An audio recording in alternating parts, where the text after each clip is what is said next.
Hi, uh, welcome to our SAP AIS training program. This side Dr. Taposh Bhattacharya. We will discuss about the SAP authorization techniques in this session, and these sessions will discuss on the SAP authorization process, why it is required, how SAP authorization works, SAP authorization structure, and types of users available in the SAP systems. SAP authorizations is a process which allows the users to log in the systems initially with his user ID and password. This is the initial start. After that, when users enter in the systems, he or she will be expected to run some transactions. These transactions are basically based on his authorization profile and authorization roles assigned to him. In this slide, we will discuss about the SAP Authorization Concept and Introductions. The security within SAP applications is achieved through the Authorization Concept. The Authorization Concept is to help establish maximum security, the sufficient privilege for end users to fulfill their job duties and easy users maintenance. The SAP authorizations basically allows a particular users to do a particular task. Unless until the users having a particular role and also particular functions assigned to a particular these roles, the users will not be able to do any functions or a particular transactions as per his or her requirement. The SAP authorization protects the system security from unauthorized access. Let's look at this slide. There are three levels of security in SAP. First, user master, then transaction code check, then authority check. The user masters having the valid user ID and password. Whenever you log in the systems, whenever you give the user ID and password, immediately SAP checks whether you are a valid user or not and you are using the valid password.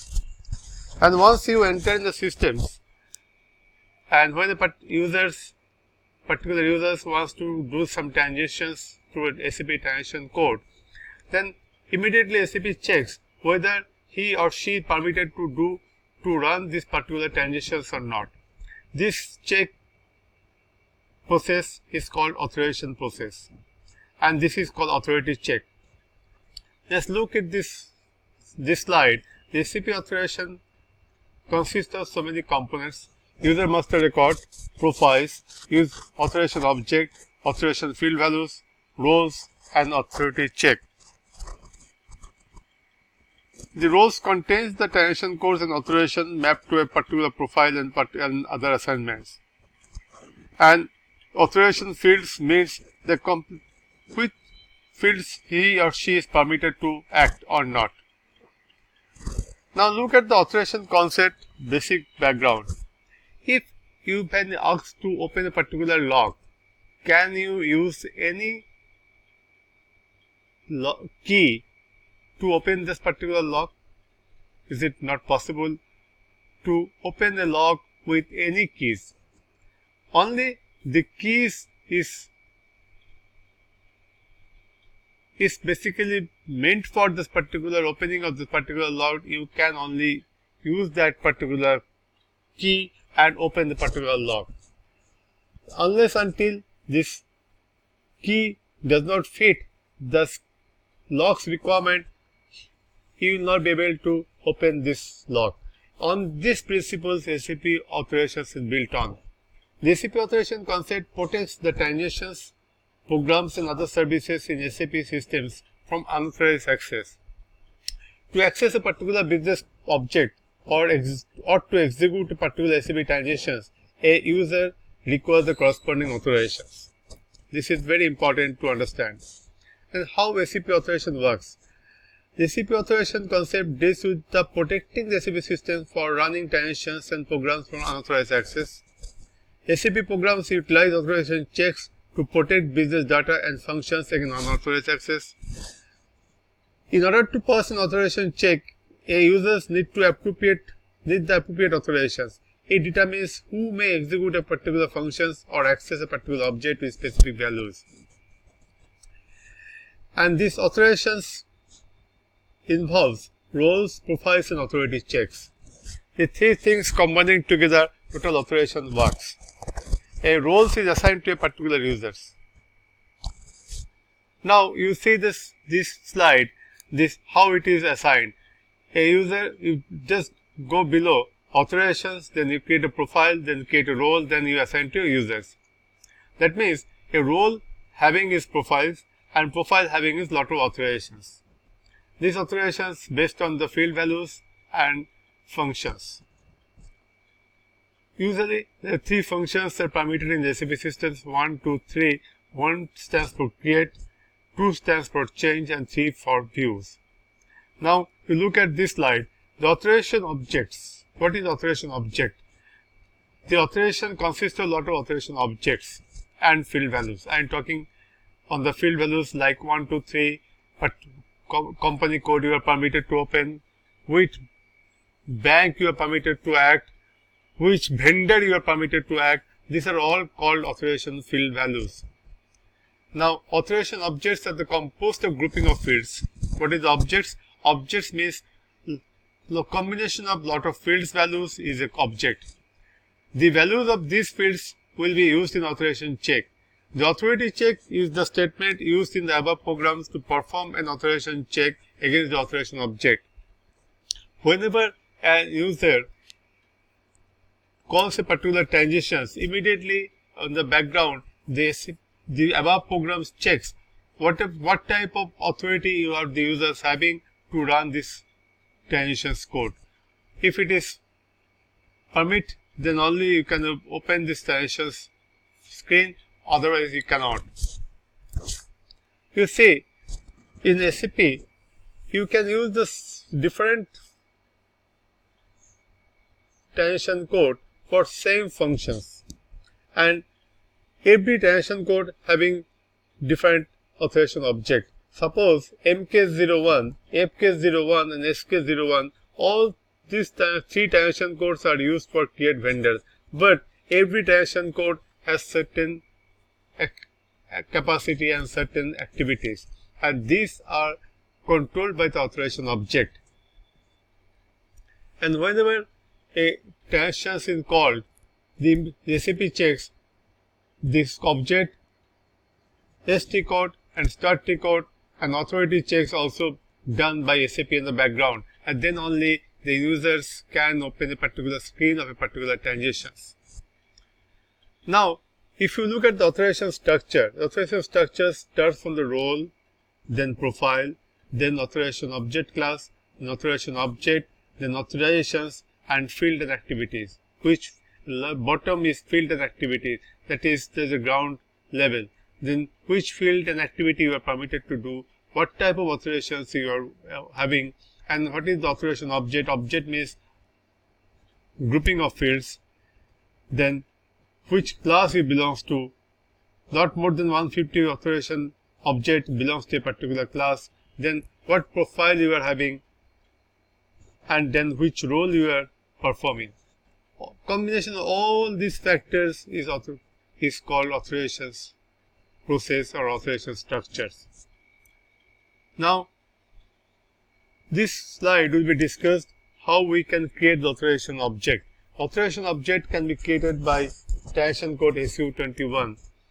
It is mandatory to create object class, and later we are going to assign the authorization objects. On creation of object class screen, we update the details.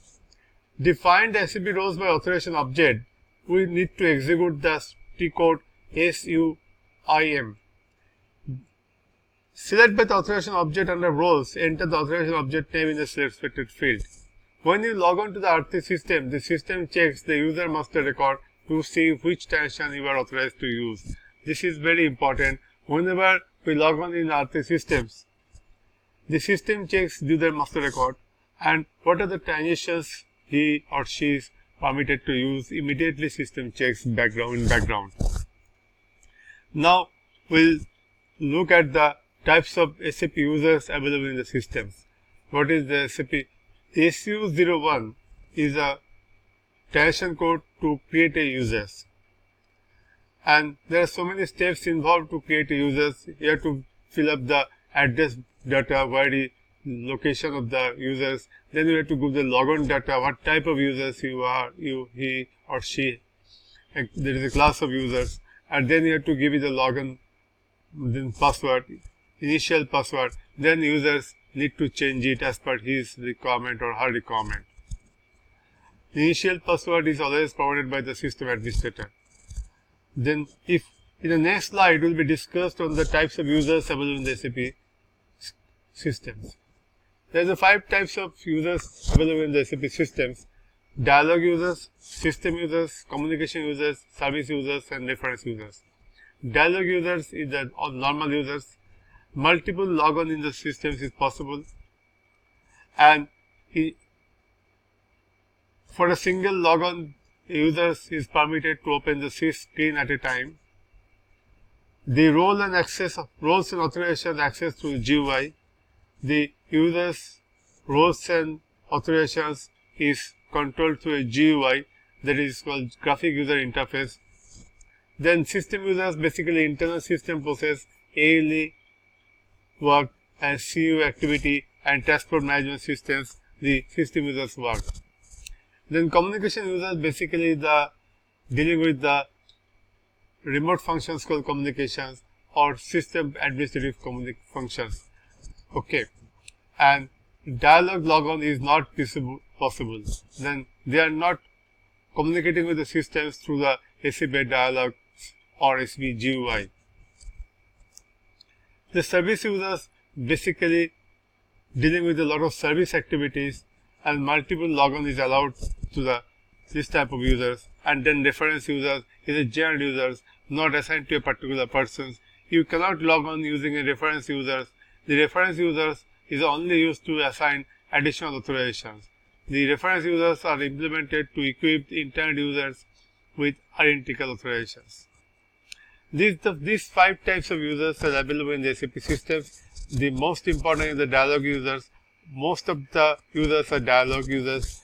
System users are very few. Communication users are dealing with the system communication activities. They are not entering the system through the GUI. Even the system users are not entering in the system through the GUI. Service users is for specific services, and reference users is specific references users, and they are also equipped with the internet access to this type of users. This is the users group available in the SAP systems. In next slide, we will discuss how the SAP authorizations and system access happening and how it is controlled and how the auditors actions in SAP authorization process. Thank you. Look for our next sessions, this session 6 for SAP AS training programs. Thank you again.